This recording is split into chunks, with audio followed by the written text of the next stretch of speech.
En 1623, Felipe IV reinaba sobre un imperio de más de 20 millones de kilómetros cuadrados de tierra,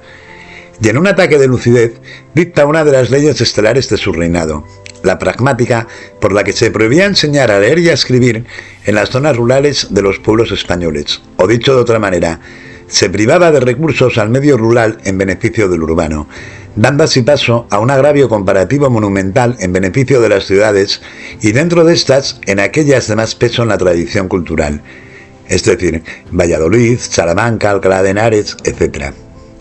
Asimismo, y para rematar este despropósito, todos aquellos que no fueran de buena cuna quedaban condenados a su suerte y méritos propios, sin tener más colchón que la lotería de su propio destino.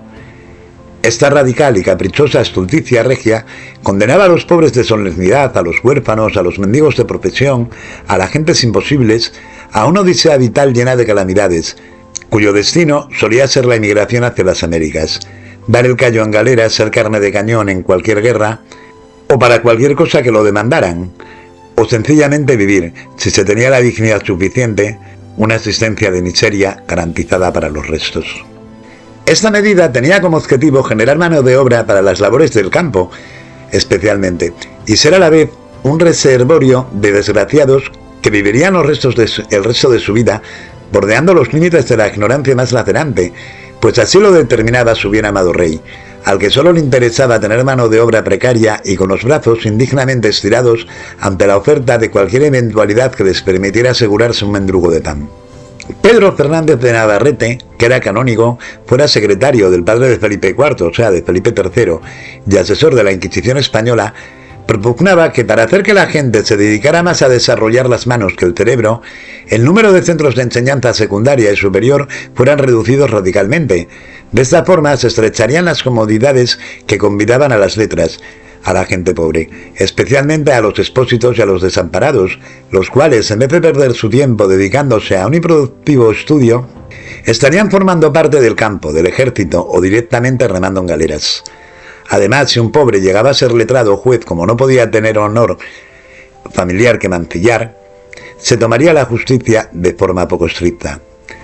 De esta manera, más de 4.000 escuelas desaparecieron de España, negándosele la educación a los huérfanos, a los mendigos y a los niños desamparados, a la vez que se les estigmatizaba por sus carencias culturales.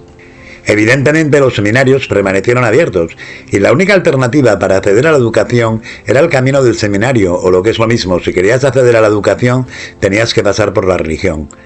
La consecuencia de esta pragmática venía derivada por la expulsión de los moriscos y de los judíos. Por consiguiente, tras aquella decisión, el país quedó huérfano de manos en el campo. Mientras en Europa se cernía el aliento de la Ilustración, en España el rey, apoyado en las fuerzas vivas, pondría a dieta a un país muy necesitado de gentes avanzadas, de pensadores y de talentos con proyección. Todo apuntaba a que un pueblo embrutecido y adoctrinado sería más manipulable que uno educado y con criterio propio. Algunos historiadores sostienen que muchas de las medidas tomadas por Felipe IV, ya fuera a través de la pragmática o leyes consensuadas en Cortes, eran avanzadas y apropiadas para el momento, pero a la postre el hecho que las escuelas de gramática desaparecieran quebró la obra viva que estaba haciendo el rey. Se estima que las decisiones de Felipe IV, curiosamente, era un hombre muy culto, estaban basadas en la no proliferación de este tipo de escuelas en zonas de páramo y muy alejadas de una demanda más atractiva. Lo que se buscaba realmente era que la gente se asentara en las zonas en las que la administración estuviera más presente y interviniente.